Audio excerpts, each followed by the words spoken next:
de retour dans cet événement exceptionnel. D'ailleurs, la troupe de jazz Les Gouzis est en train de s'installer juste là-bas au fond, mais on ira tout à l'heure. Là, on va aller interviewer Wine Bottle Club. Allez.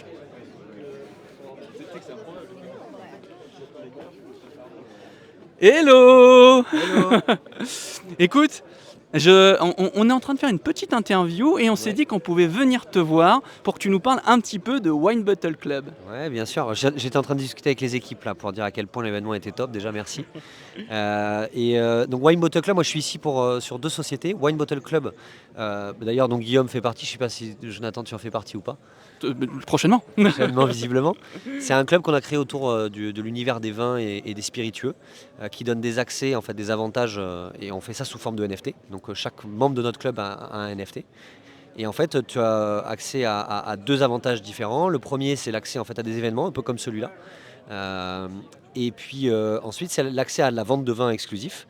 Et c'est pour ça qu'on a créé une marketplace qui s'appelle Intercellar, et sur laquelle en fait, on va pouvoir acheter chaque bouteille et en même temps son jumeau digital, donc un NFT. Et voilà, on était là aujourd'hui au Mas du Cheval pour parler un petit peu de tous ces sujets-là. Et j'intervenais surtout sur le côté use case parce que c'est important pour... je pense l'adoption de masse de l'univers du Web3, donc les NFT, les crypto-monnaies, etc., qui est des cas concrets. Et donc c'est ce qu'on essaye de faire nous avec Wine Bottle Club et intercellar.io, notre marketplace dans le vin et les spiritueux.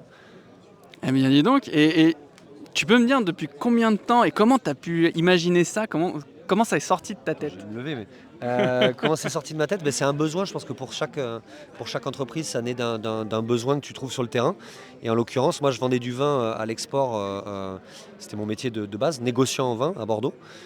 Et après avoir fait pas mal de voyages, je me suis dit qu'il y avait un manque, c'est-à-dire qu'il y avait une clientèle qui avait des crypto-monnaies, ça c'était en 2018, et qui en fait n'avait pas accès, en fait, crypto-monnaie, dans son nom, c'est monnaie. Pour qu'une monnaie soit une monnaie, il faut qu'elle soit échangeable, qu'il y ait des services. Et nous, en l'occurrence, c'est ce que j'ai commencé à faire en 2018, à vendre du vin en crypto-monnaie. Je suis parti de ce besoin-là et on a fait évoluer notre produit avec le NFT, les problématiques de stockage, de traçabilité, etc., qu'on peut retrouver dans la filière. Et en fait, grâce à la technologie là maintenant des NFT, on vend déjà en crypto-monnaie, comme je le faisais déjà, sauf que maintenant, on y ajoute un certificat en fait, de propriété qui est derrière chaque actif, et tu vas pouvoir échanger ton NFT, mais par contre la bouteille ne bouge pas, elle est toujours celle du producteur. Donc ça permet de résoudre pas mal de problématiques, notamment la traçabilité, ce que je disais, quand par exemple tu achètes une carte Pokémon qui est sous blister, elle a plus de valeur. Donc le vin a plus de valeur. Il va pouvoir être échangé grâce au NFT qui bouge, mais la bouteille physique ne bouge pas, donc en plus on réduit l'empreinte écologique. Et voilà. Bon, c'est top. Et j'ai envie de te dire, parce que moi en tout cas, sache que je veux en prendre chez toi, mais je voudrais que tu me dises un petit peu plus les domaines avec qui tu travailles pour créer justement ces NFT, ces bouteilles. Pour moi, c'est un succès. Ouais, en fait, c'est des entreprises majoritairement qui ont cette volonté en fait, d'aller targeter des nouveaux consommateurs. Donc là, le premier drop qu'on a fait, donc un drop, c'est une vente de NFT qu'on a fait, c'était avec le château Malartic-la-Gravière, qui est un grand cru classé de Bordeaux. On a un super champagne là, qui va sortir dans quelques semaines, ensuite des spiritueux. Notre but, c'est vraiment en fait, d'avoir une offre, une gamme qui permet en fait, de satisfaire tous les types de besoins. C'est très communautaire, comme le Web3. Le cognac a sa communauté plutôt afro-américaine, les whisky irlandais plutôt les WASP, le château Lafite Rothschild ça va être les Chinois. Et en fait nous on fait ni plus ni moins que de l'agrégation de communautés, comme on le fait aussi dans le Web3.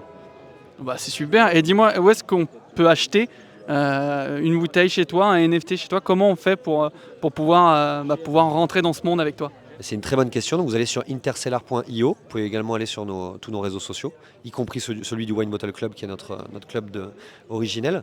Ensuite, vous pouvez payer en crypto-monnaie, mais aussi en carte bleue, en carte bancaire. C'était important pour nous, en fait, parce que dans notre clientèle, il y a des gens du Web3 qui veulent s'intéresser au vin, mais aussi des gens du vin qui veulent s'intéresser au Web3. Donc c'est pour ça qu'on accepte les monnaies classiques. Pardon.